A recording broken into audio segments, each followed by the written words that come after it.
Hola, queridos amigos. Bienvenidos a Explorando la Palabra, un programa radial y en línea dedicado a leer, amar y vivir todo el consejo de Dios. Si el Señor lo permite, nuestra intención es avanzar verso por verso, capítulo por capítulo, a través de toda la Biblia. Acompañándonos para continuar este recorrido, está nuestro maestro de la Biblia aquí en Explorando la Palabra, el pastor Paul Carter. Si tienen su Biblia a la mano, me gustaría que la abrieran ahora en 2 de Corintios, capítulo 13. Con este capítulo llegamos al final de la cuarta carta de Pablo a los Corintios. Como ya hemos comentado varias veces, las cartas que tenemos en nuestra Biblia son en realidad la segunda y la cuarta de las cartas que Pablo escribió a los Corintios. Primero escribió una carta que se menciona en lo que nosotros llamamos Primera de Corintios. Después escribió Primera de Corintios. Luego escribió la carta severa, de la cual hemos hablado muchas veces. Y finalmente escribió esta carta, probablemente en el año 56 después de Cristo. Una de las principales razones por las que Pablo escribió esta carta fue preparar a la congregación para su próxima visita. Esta sería la tercera vez que los visitaría, y Pablo quería que fuera una experiencia positiva para todos, incluido él mismo. En el pasado se habían producido algunos malentendidos. Por eso, Pablo escribe para aclarar las decisiones que había tomado con respecto a la manera en que llevó a cabo su ministerio entre ellos. Lo que quizá les había parecido debilidad, especialmente en el caso de su breve visita anterior, había sido en realidad una manifestación de paciencia y gentileza. Pablo quería darles tiempo para que pusieran las cosas en orden. La disciplina severa no es la respuesta inmediata ni habitual de un líder maduro. Pablo quiere enseñarles, quiere que reflexionen, y quiere dejar espacio para que el Espíritu de Dios obre en ellos. Solamente después de haber hecho todo eso, recurrirá a la disciplina, si todavía resulta necesaria. Entonces Pablo pregunta, ¿eso me hace débil? ¿O demuestra más bien que soy gentil y sabio? Y por supuesto, como hemos comentado en los últimos episodios, Pablo necesitaba hablar ampliamente acerca de la naturaleza y el fundamento del verdadero liderazgo cristiano. El liderazgo cristiano no es una competencia para descubrir quién es el hombre más fuerte, ni tampoco es un enfrentamiento entre magos. No funciona como si el hombre que tiene la voz más fuerte o el relato más extraordinario acerca de algún milagro fuera quien tuviera derecho a estar al mando. Las cosas no funcionan de esa manera en el reino de Dios. Nosotros seguimos al Cristo crucificado, y por eso, muchas veces el camino hacia arriba comienza descendiendo. La debilidad es el lugar donde nos encontramos con la fortaleza.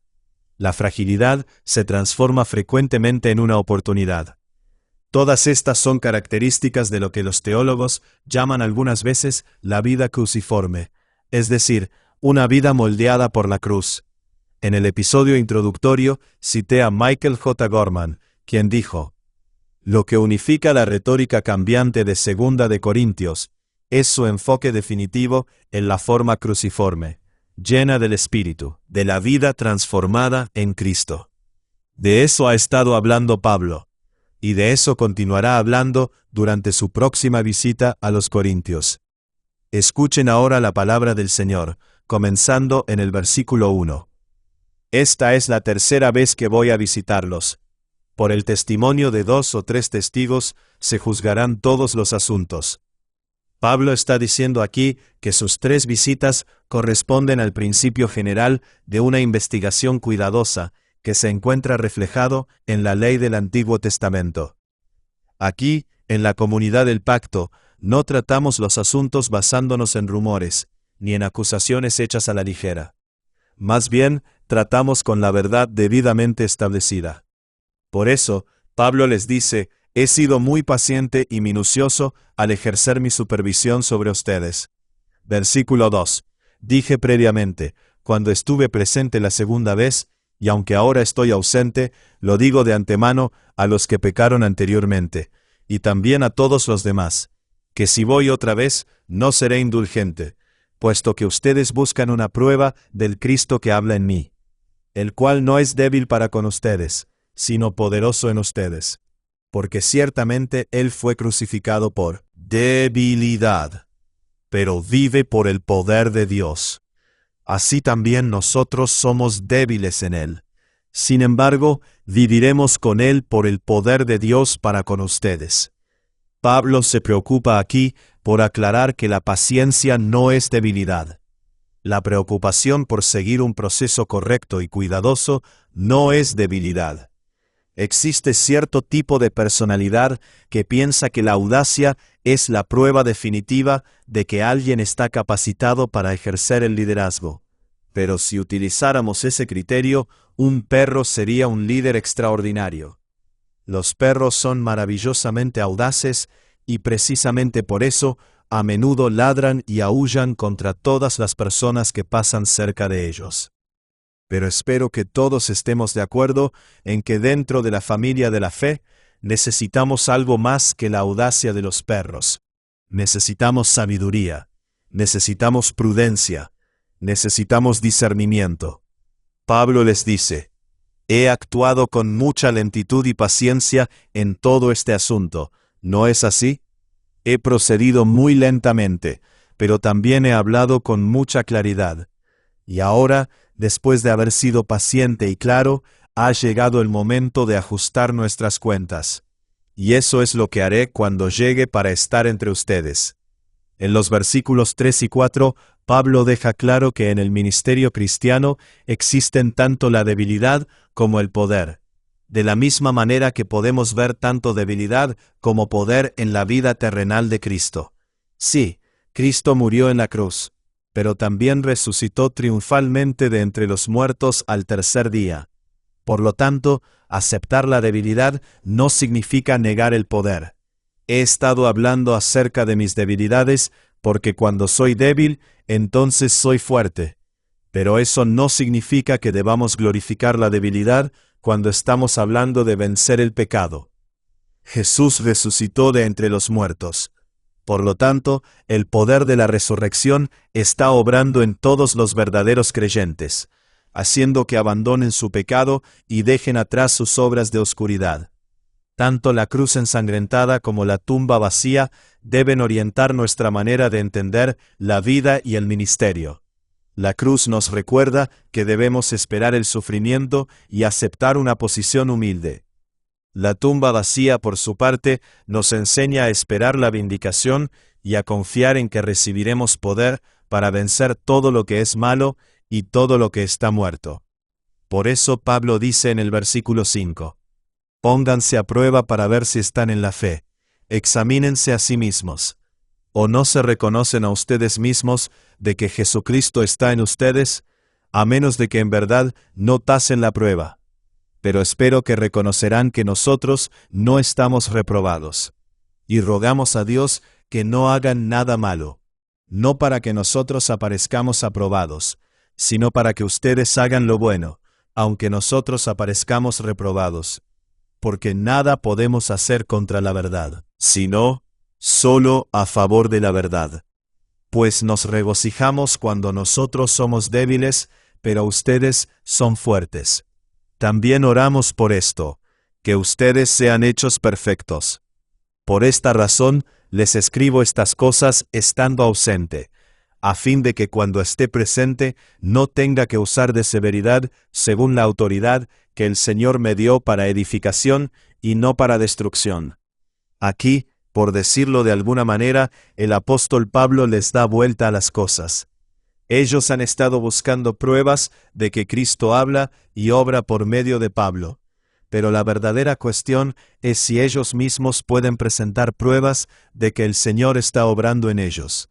Porque si verdaderamente está obrando en ellos, deberían estar abandonando sus pecados. Así como siguen al Cristo crucificado, también siguen al Cristo resucitado.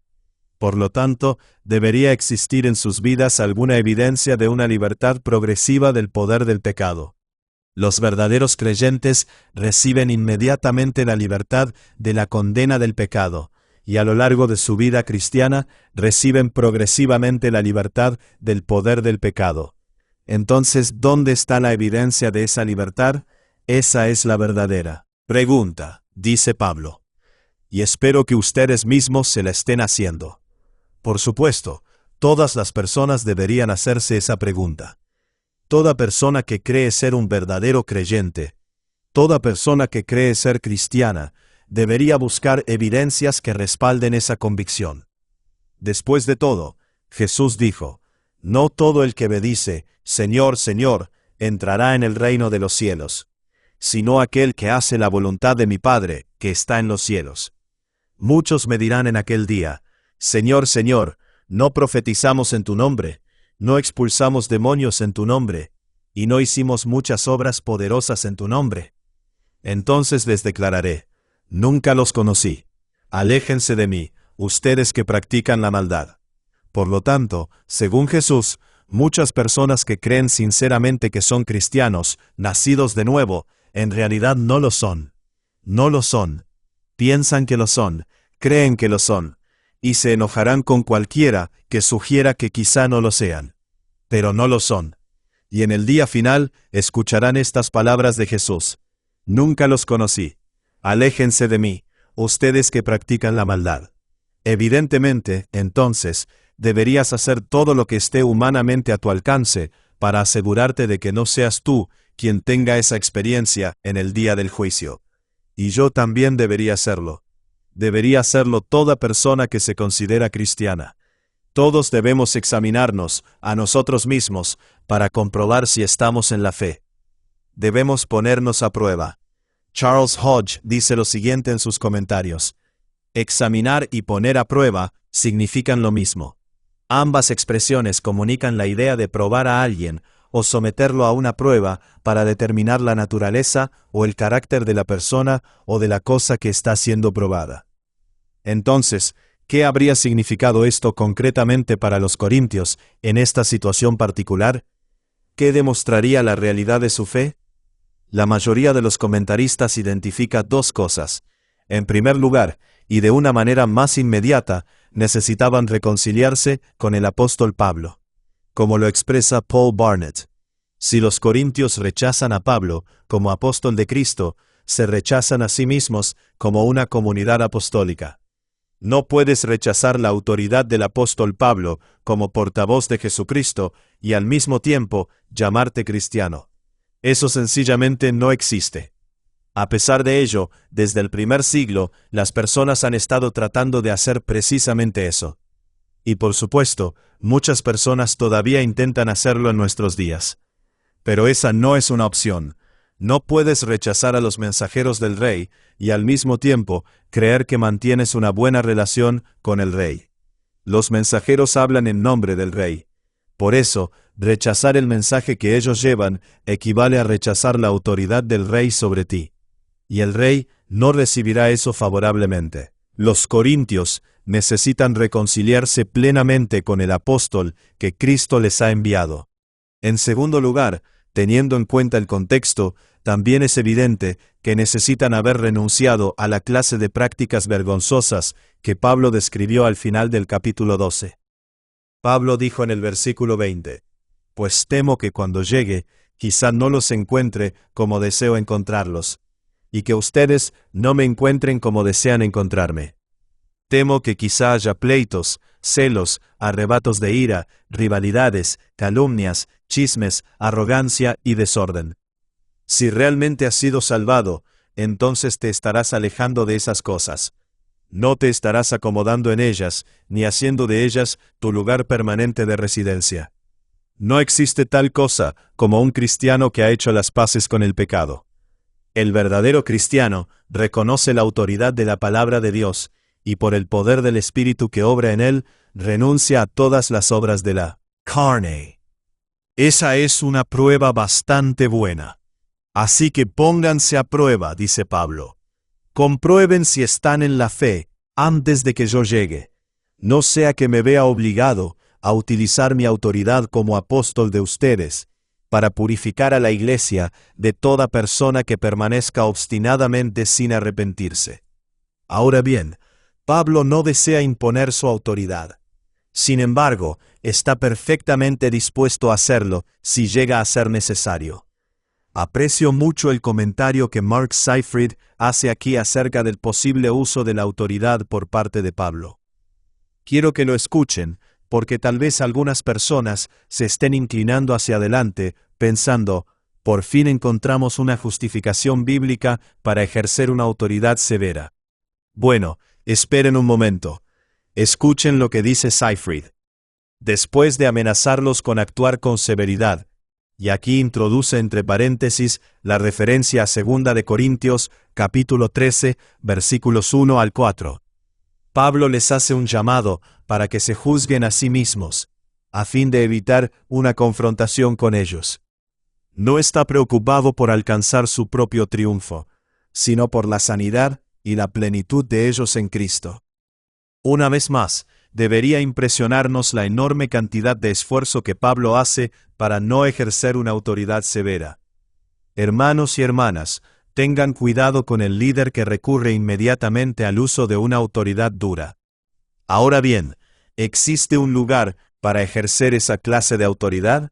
Sí, existe, pero no debe utilizarse demasiado pronto ni con demasiada frecuencia.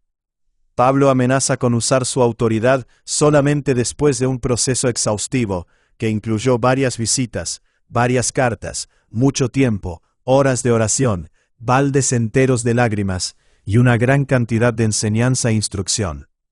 Pablo no corre apresuradamente en busca del látigo. Y si él no se apresura a hacerlo, considerando su posición como apóstol y su comprensión inspirada de la vida y de la doctrina cristianas, ¿cuánto más deberíamos nosotros, los pastores y ancianos de nuestros días, actuar con cuidado, minuciosidad, oración y paciencia en nuestros procesos de corrección y en nuestras posibles aplicaciones de la autoridad? Ay de la iglesia que está cargada con un líder incapaz de ejercer la autoridad. Y también, ay de la iglesia que está cargada con un líder ansioso por ejercerla. Lo que necesitan es un líder. O mejor dicho, necesitan líderes. Lo que necesitan son líderes en plural, que sean como Pablo, cautelosos, cuidadosos, pacientes y entregados a la oración cuando llega el momento de ejercer su autoridad. Necesitan líderes como Pablo, que estén decididos a utilizar su autoridad para edificar y no para destruir. Versículo 11. Por lo demás, hermanos, regocíjense, sean perfectos, confórtense, sean de un mismo sentir, vivan en paz, y el Dios de amor y paz estará con ustedes. Con frecuencia, Pablo termina sus cartas con una rápida sucesión de breves exhortaciones. Consideremos, por ejemplo, 1 de Corintios, capítulo 16, versículos 13 y 14. Allí dice, manténganse alerta, permanezcan firmes en la fe, compórtense como hombres, sean fuertes, y hagan con amor todo cuanto hagan. Aquí, Pablo termina la carta con 5 mandamientos o exhortaciones, seguidos, de una manera muy apropiada, por la promesa de que Dios estará con ellos. Los mandamientos son los siguientes: regocíjense, procuren ser restaurados, anímense unos a otros, estén de acuerdo unos con otros, y vivan en paz. El primero de esos mandamientos es bastante evidente. Los cristianos deben caracterizarse por el gozo. Podemos regocijarnos incluso en medio de nuestros sufrimientos, porque sabemos que el sufrimiento produce perseverancia. La perseverancia produce un carácter probado, el carácter probado produce esperanza, y la esperanza no nos avergüenza, porque el amor de Dios ha sido derramado en nuestros corazones por medio del Espíritu Santo que nos fue dado. Los cristianos deben caracterizarse por el gozo. Y no solamente eso, sino que también nos regocijamos en nuestros sufrimientos, porque sabemos que el sufrimiento produce perseverancia. La perseverancia produce un carácter probado, y el carácter probado produce esperanza. Y la esperanza no nos avergüenza, porque el amor de Dios ha sido derramado en nuestros corazones por medio del Espíritu Santo que nos fue dado. El segundo mandamiento es que procuren alcanzar la restauración. Este mandamiento no resulta tan evidente, porque no existe una sola palabra en español que comunique adecuadamente todo el sentido de la palabra griega particular que Pablo utiliza aquí. Esa dificultad se ve reflejada en la diversidad de las traducciones modernas. Como acabamos de escuchar, una traducción expresa este mandamiento con las palabras «procuren ser restaurados». Otra traducción lo expresa diciendo «sean hechos completos». La palabra griega que Pablo utiliza significa completar algo, remendarlo, repararlo o hacerlo perfecto. Pablo parece estar diciendo que el caos existente dentro de la comunidad de los corintios procede de su inmadurez como creyentes. Charles Hodge vuelve a hacernos de ayuda en este punto.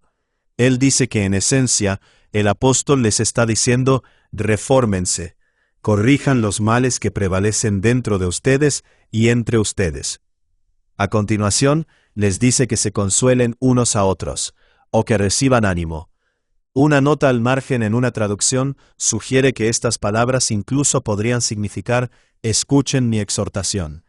Y creo que esa interpretación es correcta. Además, encaja muy bien con lo que Pablo acaba de decir acerca de corregir los males que prevalecen entre ellos. Y también conduce muy naturalmente a lo que dice a continuación. El cuarto imperativo se traduce con las palabras estén de acuerdo unos con otros. Así que pongámonos todos de acuerdo y avancemos en la misma dirección. Ustedes deben estar de acuerdo conmigo y también deben estar de acuerdo unos con otros. Finalmente Pablo dice, vivan en paz. La paz procede de estar de acuerdo en el Evangelio apostólico. No existe paz en la apostasía. No existe paz en la rebelión. No existe paz aparte de la reconciliación con Dios por medio de la persona y la obra de Jesucristo, tal como fue predicado por sus emisarios y representantes autorizados. Mientras procuran todas estas cosas, tengan la seguridad de que en Dios de amor y de paz estará con ustedes. Versículo 12. Salúdense los unos a los otros con beso santo. Todos los santos los saludan. Como era habitual en la correspondencia grecorromana de aquella época, al final de la carta se expresan y se promueven diferentes saludos. Salúdense unos a otros. Todos los santos los saludan. Y así sucesivamente. La iglesia era una familia. Y aunque como sucede en cualquier familia, podía haber problemas que necesitaban resolverse, también debía existir amor. Pablo termina esta sección con esa nota afectuosa. Versículo 14. La gracia del Señor Jesucristo, el amor de Dios y la comunión del Espíritu Santo sean con todos ustedes. Por supuesto, muchos lectores de la Biblia sabrán que este pasaje es muy estimado, porque es uno de los pocos lugares del Nuevo Testamento donde se menciona al mismo tiempo a las tres personas de la Trinidad. Gordon Fee llega incluso a referirse a este versículo como el momento teológico más profundo de todo el conjunto de los escritos de Pablo. Podemos compartir o no la opinión de Fee. Sin embargo, no podemos negar que esta es una declaración sumamente importante, porque, como dijo Karl Barth en una ocasión muy conocida, Trinidad es el nombre cristiano de Dios. Ahora bien, aunque la palabra Trinidad no aparece en el Nuevo Testamento, todos los elementos que constituyen esta doctrina se encuentran allí con facilidad. La Biblia, por supuesto, nos enseña que el Padre es Dios, y el Nuevo Testamento está lleno de textos que afirman que el Hijo es Dios. También existen muchos pasajes que comunican claramente que el Espíritu es Dios. De igual manera, hay pasajes que dejan claro que el Hijo no es el Padre, que el Padre no es el Espíritu, y que el Espíritu no es el Hijo. Por lo tanto, existe distinción entre las personas, y sin embargo, hay un solo Dios. Eso es la Trinidad. La doctrina está allí, aunque la palabra no aparezca. En este pasaje podemos ver que Pablo tiene una comprensión completamente trinitaria del Evangelio. El Evangelio no es algo que Jesús haya hecho para apaciguar a un Padre indispuesto. No. Es algo que procede del Padre, que es llevado a cabo por el Hijo y que se realiza mediante el poder del Espíritu Santo. Dentro del contexto de la carta, Pablo utiliza esta oración como una especie de paréntesis final, que corresponde con lo que dijo al principio de la carta. Inmediatamente después del saludo inicial, en 2 de Corintios, capítulo 1, versículo 2, dice: Que la gracia y la paz sean con ustedes, de parte de Dios nuestro Padre y del Señor Jesucristo. Tenemos gracia al principio y volvemos a encontrar gracia aquí, al final. Todo es por gracia, hermanos y hermanas. Entonces, ¿dónde queda la jactancia? Este es un lugar muy apropiado para terminar la carta. El problema fundamental de los corintios es que son profundamente mundanos.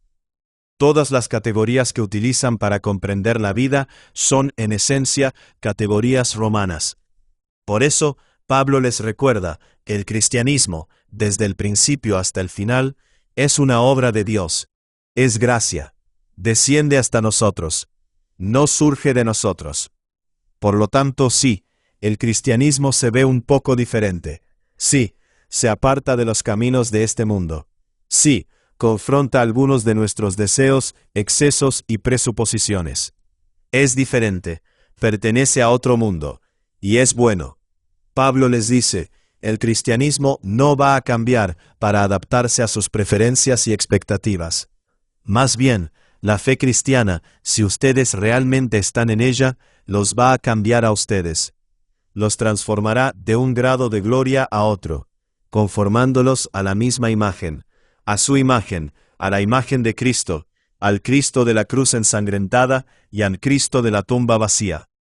Y todos nosotros, con el rostro descubierto, contemplando como en un espejo la gloria del Señor, estamos siendo transformados en esa misma imagen, de un grado de gloria a otro. Porque esto procede del Señor, que es el Espíritu. Gracias sean dadas a Dios, y gracias a ustedes, por escuchar otro episodio de Explorando la Palabra. Gracias por acompañarnos en este episodio de Explorando la Palabra. Si este estudio ha sido de bendición para ti, considera compartirlo con otros para que más personas puedan profundizar en las Escrituras. Recuerda que el propósito de estudiar la Biblia no es solamente adquirir conocimiento, sino conocer más profundamente a Cristo y vivir de acuerdo con la verdad de su palabra.